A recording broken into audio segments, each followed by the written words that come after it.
Hello. Storm Callum hits on Friday and Saturday, bringing strong winds to northern and western Britain, as well as prolonged rainfall for western parts of England, as well as Wales and southwest Scotland in particular.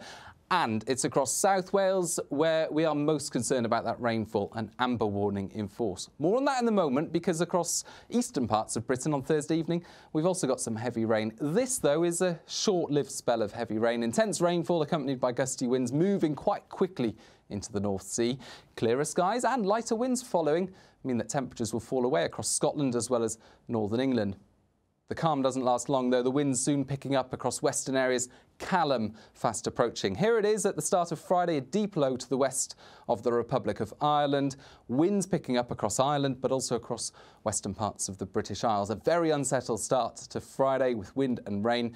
And the wind gusting at this stage 40-50 mile an hour across western parts of the British Isles, around some exposed coasts and hills from western Scotland down towards Cornwall, while there's the risk of 60 mile per hour gusts throughout Friday morning into the afternoon. The winds ease off for a brief time across northern areas before strengthening again as the low approaches northwest Scotland, and by the end of Friday, 70 mile per hour gusts are risk of, and yellow warnings in force because these gusts at this time of year, with trees in full leaf and so on, can cause impacts, and there'll be coastal impacts with big waves lashing around those coastal areas. Rainfall moving through, lots of it during 36 hours across western parts of England, Wales, as well as southwest Scotland, and the hills through Friday, 50 to 100 millimetres possible, and more to come on Saturday. But across South Wales in particular, well, there's the risk over some of the more exposed hills here of 120 to 160 millimetres of rainfall.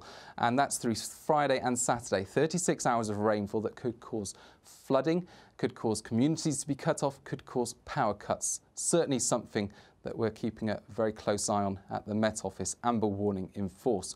Whilst it's a wet and windy start to Friday across western areas of Wales and England, it is drier across much of Scotland and Northern Ireland, and certainly much drier across East Anglia in the southeast. And here it stays dry and bright through the day.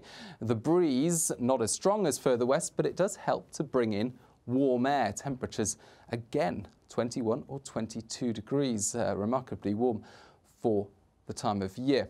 But it's not going to feel so pleasant further north and west. Bouts of rain moving into Scotland and Northern Ireland by the afternoon, and the rain continuing across western parts of England and Wales into Friday evening, and we're going to see the wet weather push into Scotland, the winds peaking around the northwest of Scotland before easing away, and then actually across Scotland and Northern Ireland it quite quickly calms down through Friday night. Wind warnings expire, and it's a chilly night under some sheltered spots, clear skies in places, temperatures into the single figures. Very mild further south, mid to high teens as we start off Saturday. But it's wet and windy. Northern England as well as western parts of England and Wales, and the rain then pushing back into southern and central Scotland as well as Northern Ireland. The winds easing across northern areas, but picking up again across Irish Sea coasts into southern and eastern parts of the country. But once again, that wind bringing in warmth rather than anything particularly unsettled, at least during the afternoon on Saturday in the southeast. Sunday's looking very different. All of that clears through. Sunshine returns in many areas, although with a fresher feel. So lots going on over the next few days. More online.